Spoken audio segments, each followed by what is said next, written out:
Welcome back to my channel PM collections and vlogs.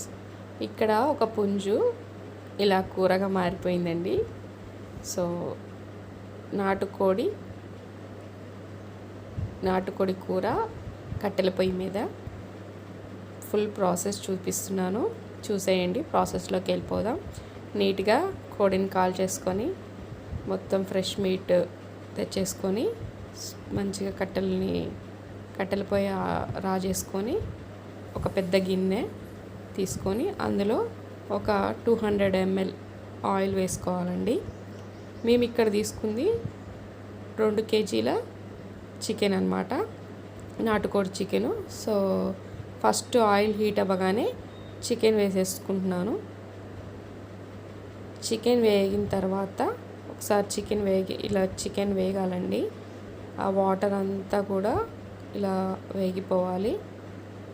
ఆ తర్వాతే మనకి మనం వేయాలనుకున్న కారం, ఉప్పు, పసుపు తర్వాత వేసుకోవాలి. సో ఇక్కడ నేను చూపిస్తున్నాను కదా, ఆ వాటర్ కొంచెం అబ్జర్బ్ అవ్వాలి కాబట్టి కొంచెం బాయిల్ చేసుకోవాలండి. ముందుగానే కట్ చేసి పెట్టుకున్న ఒక 1/2 kg ఉల్లిగడ్డలు, ఒక 4-5 పచ్చిమిర్చి, ఇదిగోండి ఇక్కడ నాకు ఇష్టమైన ముక్కను చూపిస్తున్నాను అన్నమాట. సో ఇక్కడ ఏంటంటే మేము 1/2 kg ఉల్లిగడ్డలు, ఒక 4-5 పచ్చిమిర్చి తీసుకొని అవి వేగిన తర్వాత ఒక 100 గ్రాములు కారం, ఒక 50 grams ఉప్పు, ఒక 2 స్పూన్లు పసుపు వేసుకున్నాను. మొత్తం వేసుకొని తిప్పేసుకోవాలండి. సో తిప్పేసుకున్న తర్వాత ఇక్కడ మేమైతే 2 kg నాటుకోడి చికెన్కి మేము 4 liters ఆఫ్ వాటర్ తీసుకున్నాము. మనకి పెద్ద బౌల్ కాబట్టి నేను మెజర్మెంట్స్ మీకు అర్థమయ్యేలా చెప్తున్నాను.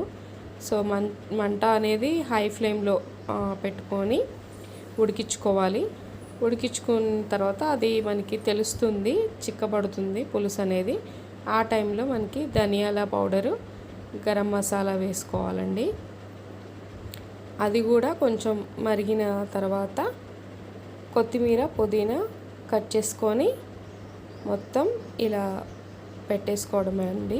నాటుకోడి కూర పులుసు రెడీ అయిపోయింది విత్ కట్టెల పొయ్యి మీద. చాలా చాలా టేస్టీగా ఉంటుంది. ఎప్పుడైనా మీరు కట్టెల పొయ్యి మీద చేసుకొని తింటే ఆ రుచే వేరు ఉంటుంది గ్యాస్ కన్నా కూడా. సో ఒకసారి ఇలా ట్రై చేయండి. నాటుకోడి కూర రెడీ అయింది. Thank you for watching. Please subscribe my